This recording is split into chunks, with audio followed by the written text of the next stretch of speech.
Okay, let's go over. Well, thanks out, shout out. Even though I may talk bad about them, but this is good content. CBS Miami, shout out to them.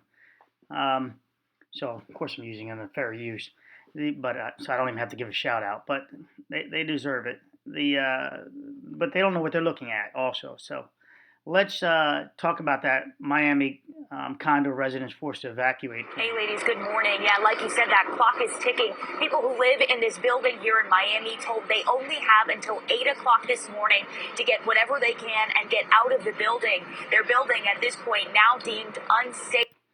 I think unsafe. They basically temporarily condemn it because they didn't perform the work. Now that's kind of unfair too. You'll know, and I'll explain why in a minute. This is 5050 Northwest 7th. You guys can look this up. You can probably find the violations. You guys are awesome. That's the address there. 7th Street here in Miami. We're told that the building has... Right there. There we go. What do we notice now? This is what I alluded to before in previous videos. That if the building repairs called for, sorry about tapping on the table. So the building repairs called for these temporary supports and displacing the vehicles out of the parking garage down there while they did it. They had an overflow they had considered and everything. Now this contractor I talked about it before, this engineer rather, and I showed him on the 101 South they call it now, he did repairs there before. I think they took many years to do those repairs. Now they had 4 floors. I talk about the first floor being a major issue. This is obviously rush jacking now where the steel is swollen and push the female off. I don't know if he's on top of the concrete footer, the piers here, wherever they did it here, the pier cap, where they figured this out, because I don't see it exposed here. This is sort of like, I think I can lay down this 2x treated lumber tube. I'm going to insult it and then I'm going to take it back. This 2x10. But their spacing for the supports are very close, which is beautiful. This makes it what, guys? What do we have here? Some of you, what's my girl? Carolina Baby. Carolina Baby. What area is this?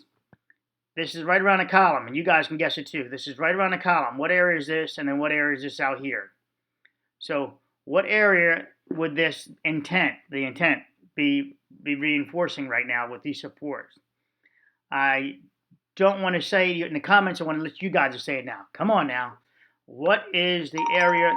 What is the area that they're supporting right here? So the what area is this? Is the intent of this? Also, what is going on here? You guys tell me. Buckling would look something like, I don't know if this will allow me to do it this way. Well, let's try it. Say this is the column right there and behind us. Get over here. Now, you know what? I've got another way to do it. Keeping that there and bringing this up here and bringing this down here.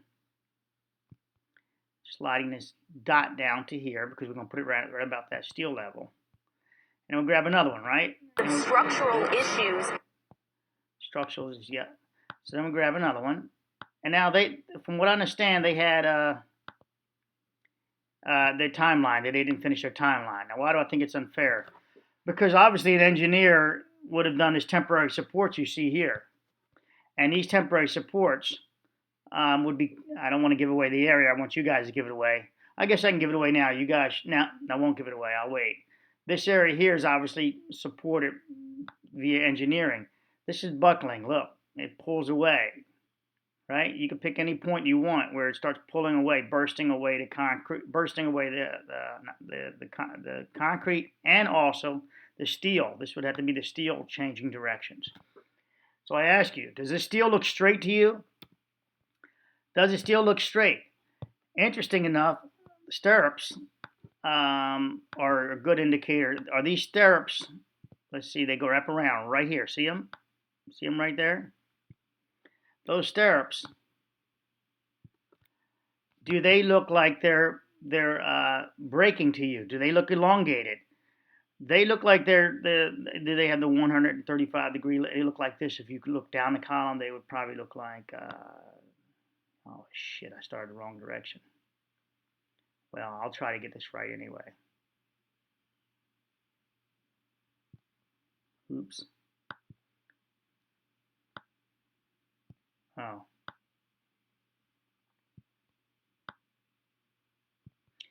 It would look something like that. And so you'd be able to see if they're elongated. You'd be able to tap a hammer on them to see if they're feeling tension on them to see if this is trying to buckle outwards. Or is it two things going on here? Do we have, of course, we have this serious steel, the marriage being broken up by the husband and wife together there. We have no settlement issues here. It appears this is right on plane.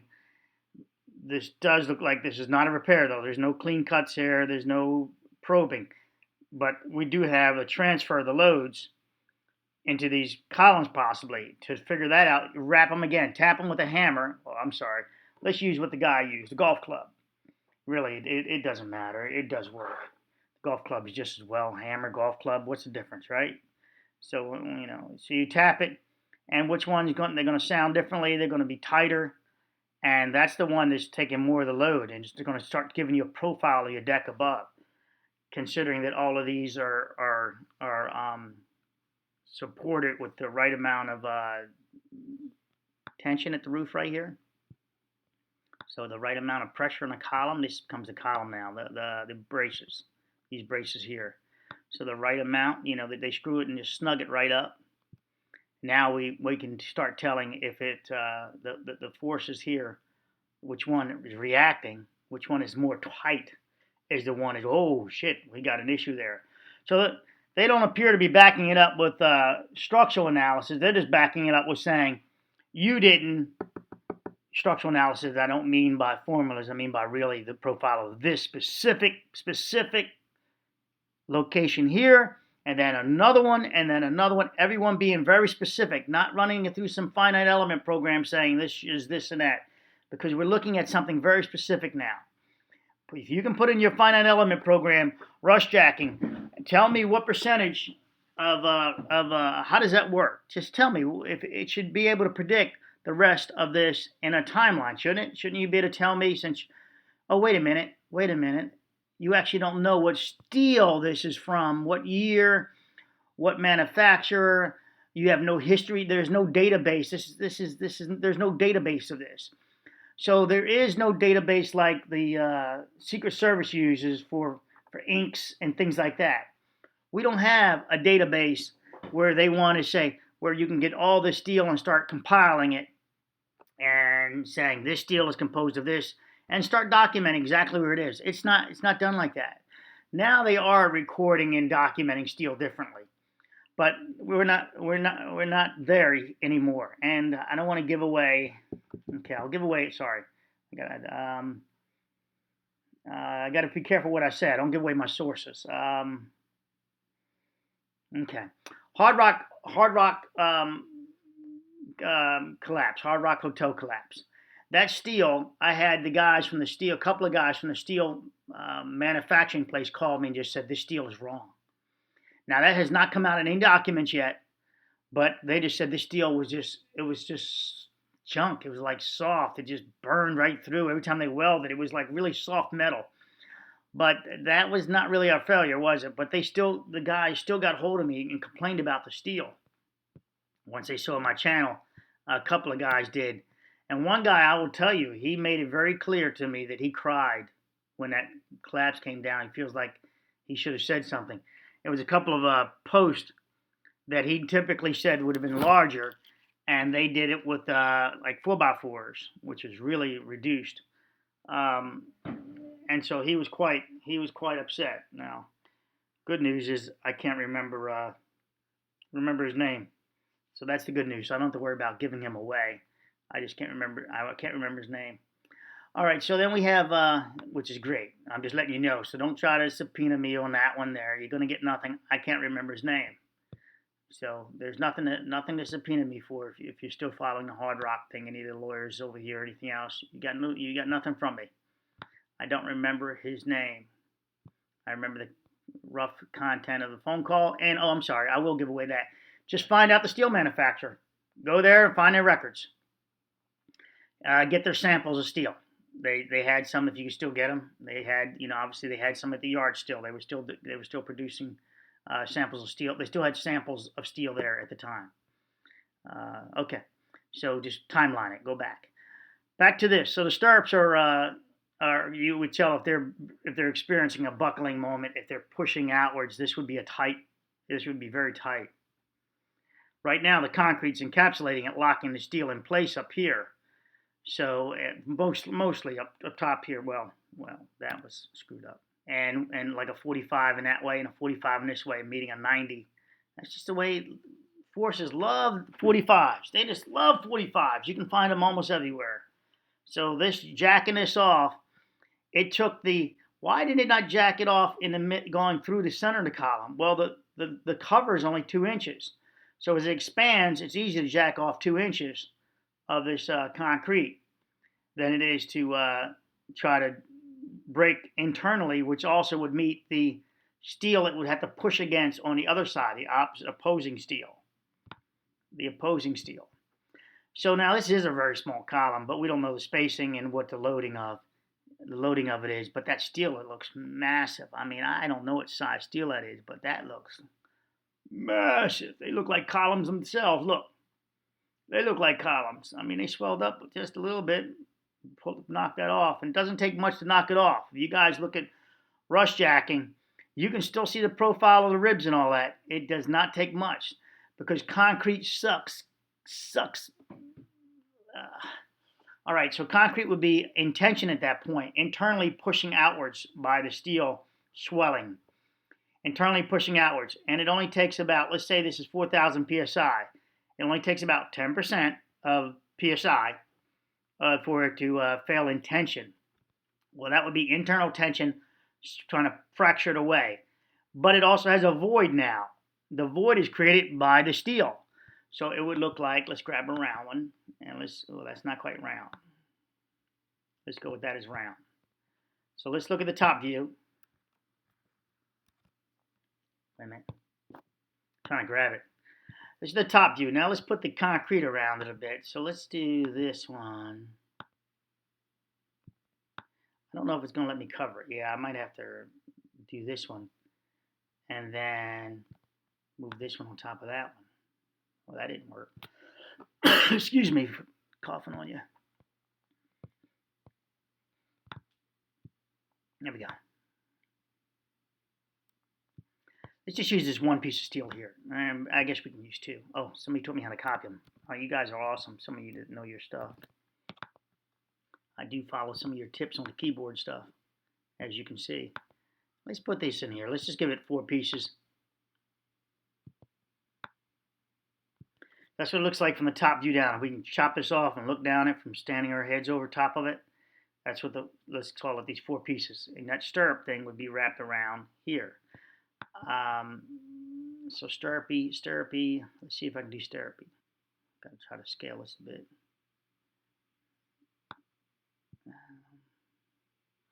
Well, this is going to be tough. Yeah, it won't let me draw inside there, so I'm going to have to pretend like I can draw.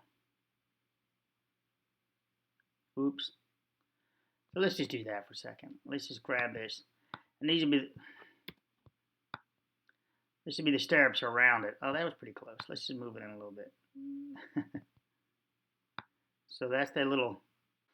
Here are a couple of images that show, well, weird colors, but stirrup and how they're configured roughly for you guys.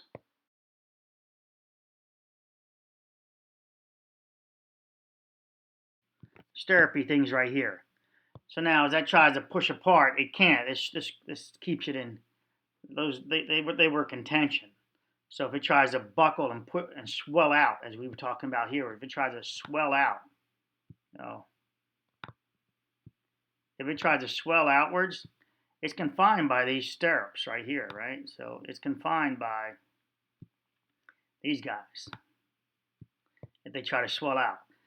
But look here, look. Let's keep it. Let me do the stirrup here. Let's do 40. This one. I know it's bigger, but there we have. So we have this part of the concrete missing here, and if we do them intersecting like this, you start seeing what's really going on here. You start seeing that, oh, wait a minute, this isn't as bad as it may look. Okay, I got to push this one, pull this one down. So now you can see now when it's a little bit of swelling, so I'm going to swell this up just a little bit, watch. Whoop. When it swells, let's put it, let's do this. Let's push this out. Let me grab the other one. Let's make that one smaller. And let's do the profile like that. I'm out to the edge there, and let's move this here. And you see it's confined in the stirrup here. So there's going to be some, so this is swelling. Even the stirrup swells a little bit. It swells less than this is what I find is the stirrups are usually profiled pretty good. The remaining looks pretty good. This is the part that swells even more. But now watch if this is concrete this is concrete all around the steel, right? I mean around the steel here. See it? Concrete. Now it's going to swell just a little bit. Just a little bit. Just a little bit. See it? I'm just cycling for you. It doesn't cycle. I'm just showing you. Well, if it vibrates, it cycles. But I don't have a force for that. So then it just a little bit, and it only needs a little bit of pressure. And where's this concrete? How can this concrete? Let's just call this concrete here.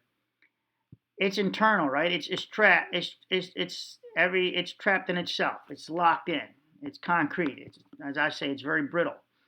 But it can take about 400. So that's 4,000 psi. So it would take about 400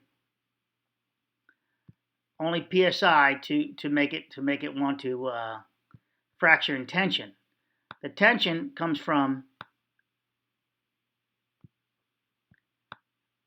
the steel swelling. And it's outwards like that. So I'm going to put that inside, right? Inside there, inside here. Let's remove this one. Let's do a little circle. Good. Let's put that there. And it's everywhere though. It's all the way around. It's a 360, right? Rust. It's however the rust develops. The most rusted side would probably be, or wherever the most rusted side is. The back side sometimes cannot be as much rust. But that swelling inside here creates only needs 400 psi, just a little bit, and that pushes against the concrete. The concrete fractures, burst, if you will. So you're looking at the male here, as I say, male and female. You're looking at the male swelling up and causing all this tension inside the female, the concrete, and she just caves. She only needs 10% of loving, and she just burst apart. She's just done. All right, she calls it a day. She gets a cigarette somewhere. So this woman over this part of the woman, she went and got a cigarette. As the one lady said, I need a cigarette now. When I did one of my videos, I said, okay, so I'll make sure to get you a cigarette in the next content. So it swells 10%, and it swells 10%, and she gets a cigarette. So out the cigarette, never to come back. It's like that was too much loving. That was too much. She never comes back. Need a new man at that point. No, she needs a patch job. Patch jobs don't work. The patch job just don't work. You guys know it in relationships. Patch jobs don't work. You got to be able to accept it. But this is a constant maintenance. This is not just a patch job. This is a forever maintenance. This is not, oh, we got it now. We use rapid set product that really won't eat at it as much. We've got it. This is done. This is a one and done now. There'll never be a one and done because all elements want to go back to their original state. Steel is multiple elements. It is not stable. Oh, how do we know that? Well, you just put it in concrete and you see how stable it is. You lay steel out by itself and you see how stable it is. It needs protection. Now there is a form, there's many ways to get there, but it's too expensive. So consequently, this is going to keep happening, not now, but forever.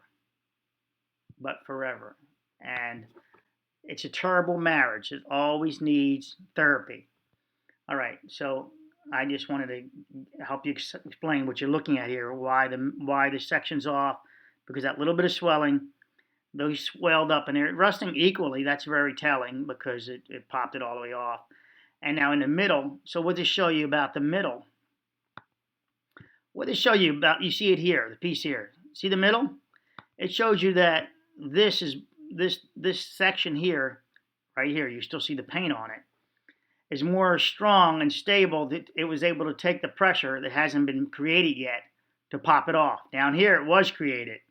It swelled and this reduced in size. So from here, oh, I'm never going to get this right. No, it wasn't. Okay, we'll go with this one. So it reduced in size. The opening reduced in size. So this opening, as the steel swelled on both sides, reduced this size in here, created the pressure between here, right in here in real life, and it dropped off the concrete there. So initial step, as you do real forensics, you can see that, okay, so first to go on down here is the outer corner. Second to go is the middle. All right, we got rusting from the bottom up. Do we possibly have contact with water on our steel that's rusting from the bottom up? Let's go ahead and expose it. Let's look at, well, looky here. That's pretty damn wet there, isn't it? So do we have contact with steel on here? And you can check that. You can check the moisture content, obviously. And a lot of these are below grade. You know, maybe they need to abandon all the parking garages there and call it a day. Abandon the parking garages, just, overload it with supports. This one's a tough one, because this isn't going to stop. Because it's not one $40,000 repair. This is, here comes $40,000 again in a few years, and this appears to be painted here. Let's hear it. And the building's engineer had been working with the city to get those. Okay, so now I can see the dimensions now. It looks like a third piece of steel in there.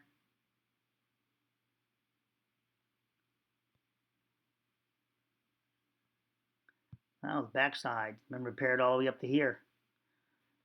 Obviously, because now it's shut down a whole damn building.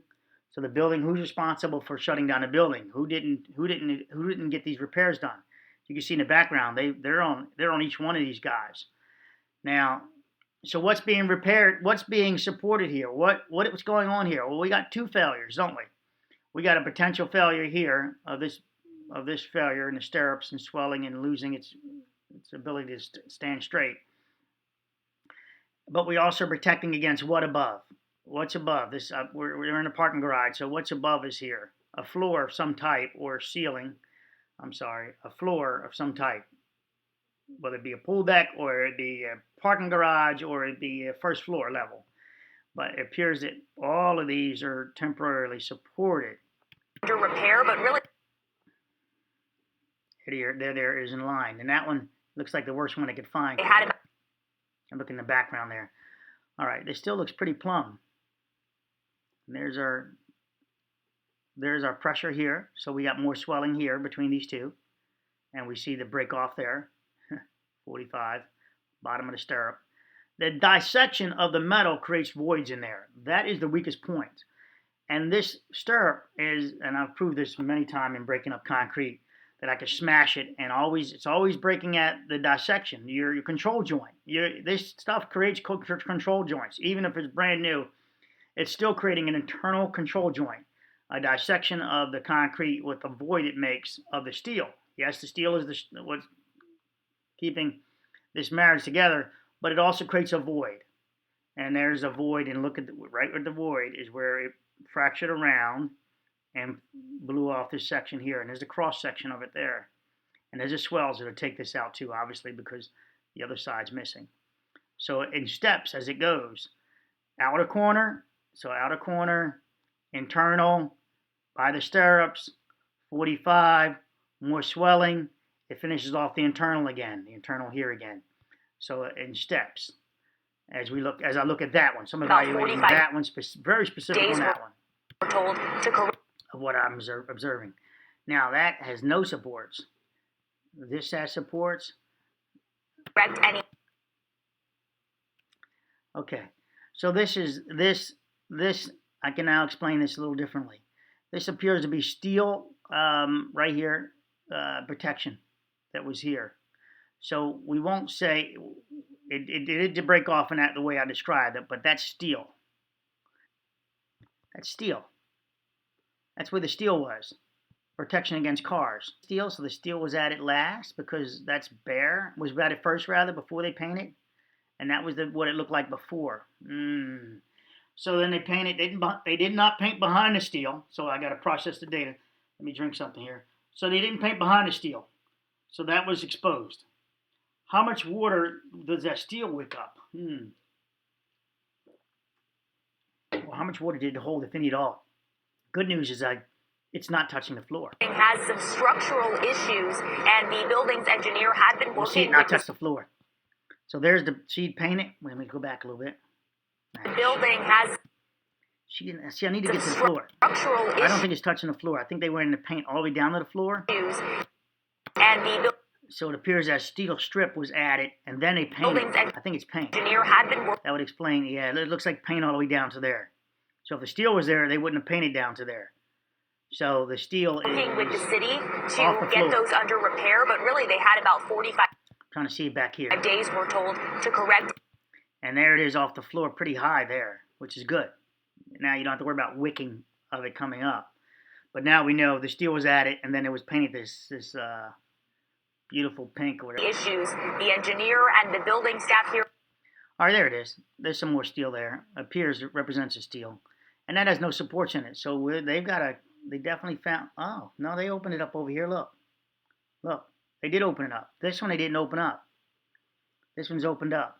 But am I looking at fractures on the ground? I'm looking at this, or am I seeing ghost? This appears to be punching shear through the punching shear through the floor. Remember I say punch shear meaning roof, and for me punch shear. Now you guys got me all mixed up. Punching shear meaning down. This appears to be my punching shear, and my punch shear protection is here, and they transfer. This is odd. This is an odd duck because I would like to see them open it up. If that's open, so they can figure out where the hell they do the supports. Otherwise, they're just putting it on the steel on the floor, which just stresses this, and now that could be broken because of the load of the floor above stressing on this concrete. So thank you for being part of this little lesson, if you will. And what are you looking at here? I don't want to give it away, but I do. Again, you're looking at punching shear and punch shear problems, along with some spalling that could possibly, next step will be buckling of the column. But they have temporary supports here to transfer the loads, and they're having problems figuring out, obviously, the repair and money for the repairs. Because if you had endless money, this would have been taken care of. That's why I can obviously say that, or apparently say that, it's money. Money, if you had endless money, it would be done.